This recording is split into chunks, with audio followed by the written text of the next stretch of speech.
Hey, generator. I'm sure you've heard the advice of just follow what lights you up. But what if what lights you up doesn't make you money? What do? Right? You've probably even been told that following your strategy is simple. Just do what lights you up. The hell yes. If it's not a hell yes, it's a hell no, right? But no one actually talks about where is that sacral response coming from? Where is that excitement coming from? Is it coming from your actual sacral or is it coming from your head? Which are you actually responding to? Because it makes a huge, huge difference. And I want to talk and share a little story of a client inside of my magnetic messaging club. She came in, she's an artist, and she really wanted to sell her online courses and she had in-person courses as well as like a digital course. And it was like pulling teeth. It was so hard for her to sell these courses. She kept making it transformation, but it really wasn't. And we're just going in circles in the messaging. And about 6 months in, after talking a lot about her design, we talked a lot about her deconditioning different things. She had a sacral pull, a sacral like switch that made her go, I'm not doing that anymore. I'm trying to force it. She realized that she was forcing the art business, which was a huge revelation for her because she's an artist. She's an amazing artist, actually.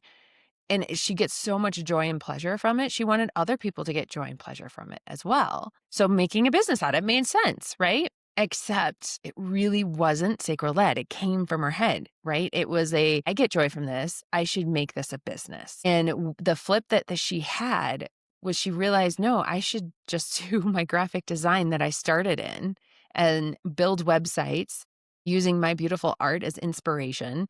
Like her designs are so outside of the box, not templated. They're freaking gorgeous. And she, within 2 weeks, had that business set up, like a completely new business, all set up, website, messaging, how she was going to work with clients, the packages, the whole 9 yards, all within a couple of weeks, sends out an email, talks to a couple different people, and has 3 new clients. Yeah, I'm pretty sure it was 3 new clients, like right out of the gate.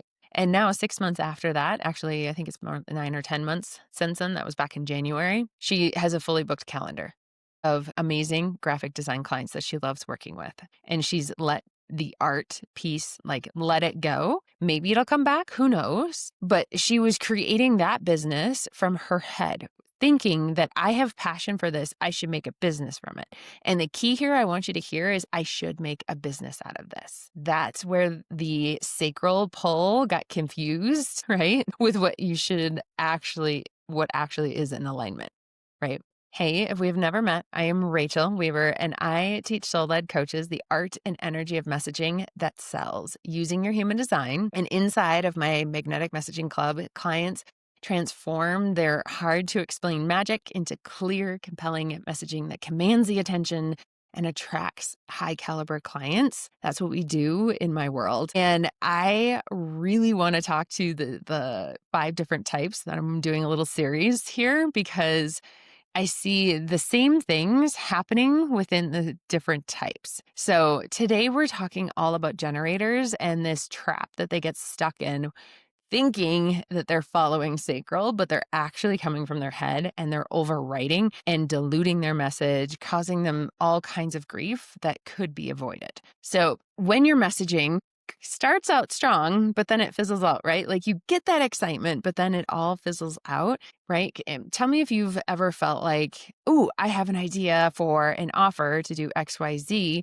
and you get excited. So you go out and you start writing all about the offer, and then it kind of fizzles out. You lose the passion for it, the excitement for it. It kind of fizzles out. And by the time you're actually online talking about it, you're like, I don't even know what I'm selling anymore. What is this? And I can guarantee you that's not going to sell, right? That was what I sometimes call like a sacral push. It's this in the moment, almost like a shiny object, and you get pulled in one direction, but you haven't really settled into the actual sacral response and felt like, ooh, yes, this is what I'm going all in on, right? You're getting that shiny object syndrome. And generators can still do this just as much as many gens. I want you to start noticing when you get excited about something, what happens next? right? Do you instantly go to your head of, ooh, how can I sell this? Ooh, how am I going to make this work? What do I need to say to sell this? Getting up in your head and asking all of those questions of how and why and what instantly pulls you out of that sacral response, that sacral excitement and passion. When you're in your true sacral love and response, you don't care about the how and the why and all of that. You know that all of that is going to figure itself out. You are in the present moment, enjoying the pleasure of the idea, right? You're not chasing the next action that you need to do. You're waiting for the next step, right? You're not forcing the next step, you're waiting for it to naturally evolve. That's when you know that you're in this sacral response. You're not out there trying to make it happen, right? That's a manifestor initiating, not a generator. Ooh, what's the next thing? Ooh, what's the next thing? Ooh, what's the next thing? Right? And not getting stuck up in your head of what do I need to post? What do I need to say? Are they going to understand me? You're not posting out of obligation. You're not even sharing this out of obligation. Sometimes I've seen generators have an idea and they're like, oh, I need to make a post about it. Maybe, but just go and write that post if you need to get that energy out, but then kind of let it settle. What feels like the next thing? Was it just getting it out onto a piece of paper? The next step then, ooh, I want to post this. Right? Do you see how we sometimes skip steps, even as the generators, right? You're trying to force the thing to happen, thinking that you have to ride this excitement. The excitement will stay and stick around when you trust that the next step will happen on its own, right? Let's talk about a little bit more of the deeper conditioning that no one talks about with generators. You have this addiction to proving your worth through productivity because you can, right? How many of you know that you can go to a job and you can get that job done and you can do a really good job? You're awesome at it, right? But you're also freaking exhausted at the end of the day if it's not something that truly lights you up. I was talking with my brother-in-law, who's a generator, and I was asking him how he feels about his work. He's changed jobs a few different times. And he's like, this job feels like fun. This job feels like I don't have to force it. Where before, yeah, I could do it. I could show up, but it felt like sludge. It felt like I was exhausted at the end of the day, right? That you have the energy to do, but you're going to burn yourself out if you're saying yes to things that are a no. And you have to trust that when you say no to something, that it's actually opening you up to the yeses, right? Your content is usually pretty technically right, but it's energetically dead. And what do I mean by that? So your content may look like what everybody says it's supposed to look like, right? You followed the strategy. You did exactly what you did, the transformation, the pain points, you addressed the Q&A, you did all the things that you're supposed to, right? But it's energetically dead. Your passion isn't in it. Your excitement, your love for the work that you do, your embodiment of the work that you do was not in it. You were strictly following a strategy. And this is why I love strategies in some ways. Like, I feel like it's good to learn the strategies. It's good to know how people accomplish something. But if you blindly just do the thing without understanding and having your intention, your passion, your you in it, then it's energetically dead.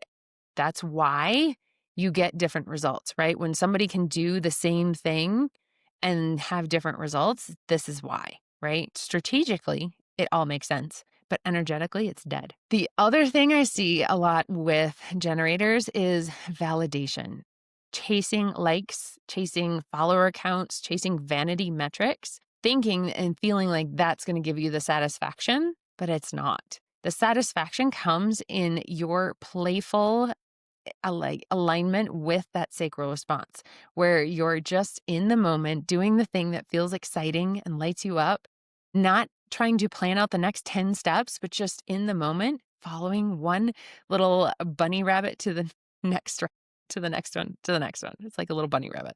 That was my analogy. That's when you know that you're in that sacral energy.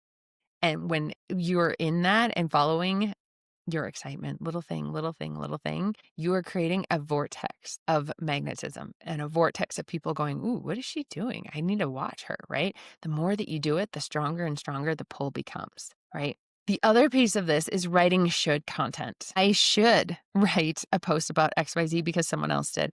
I should write to pain points. I should write about the transformation. I should. Anytime you have I should, just drop it.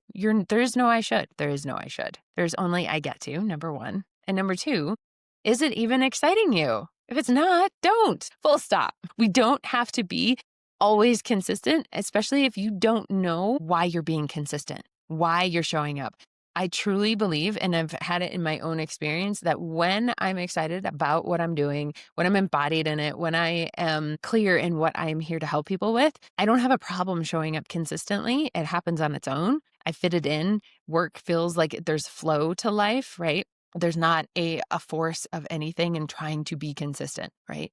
That's having that energetic alignment behind it. And you're also mimicking others in your marketing because it worked for them, right? It's got to work for me. And it might, as a generator, it might, right? But maybe it's a projector, or maybe it was a manifestor you're following. Like, you have to know why and have the intention behind it. Okay. So how do we actually go from being head centered down to our sacral and being more sacral aligned, right? I want you to slow down with your yeses. I want you to stop chasing every idea. And I want you to, right now, what is excitement? Not from pressure, not from I have to create an offer, I need to make money. That's pressure. What is exciting right now? What feels light and like I could do it all day, every day, right? And maybe it's just one little thing right now, trusting that all the next steps will fall into place. The next thing I want you to do is respond through movement. Clarity is not going to be found in a silo, guys. It's not. You have to go out and do. You have to test and play and move the energy to be able to respond to something. Sitting in your little silo, trying to create an offer that you think people are going to like is not, you have to play with. You have to go out, have conversations. You have to go out and meet the people, write some posts and see what people respond to. You need that thing to respond to, right? You're in the soup of life and responding. And we're going to track our satisfaction. Notice when things feel exciting, when you're buzzing, when you're like, and you get the chills, you're like, oh, this is so good. That's what we're going to track and feel like that's the feeling that we want more of. And we're going to follow those little breadcrumbs. And let's see. Yeah. All right. For your messaging as a generator, I want you to ask questions in your messaging. I want you to make it conversational. I want you to make it feel like you're talking to a friend, right? It's like you're interviewing somebody and you're just learning about them, understanding them, listening to them, right? Having that conversation. Right. When you are trying to force a concept or force a offer out there, that's when you know that you're in misaligned, right? You're in the manifestor energy and you're not responding. Content offers your business in flow feels like one fun thing to the next. It's like little breadcrumbs, one fun, joyful, playful thing after the other, right? My puppy is crying. I need to go get him. I'm going to have to end the video. Okay. So just to clarify and to bring this all wrapped up, since the puppy is crying, you're not going to find clarity by yourself in thinking. You're not going to find it from up here. You need to go out and have conversations, talk with people, write things, like allow the world to be able to give you something to respond to, right? You're not going to stay consistent from pressure. You stay consistent by following what lights you up through that satisfaction, one breadcrumb after another, right? And making things conversational, talking about what you've mastered, the thing that you've done over and over and over and over again, embodied in you. So if you want to learn more about your human design and how to apply it to your messaging, the Magnetic Messaging Club link is below, as well as the Codex. It is your report on how to use your messaging or how to use your human design in your messaging. And they're all linked below. Next week, we're going to talk about manifesting generators. Bye, guys.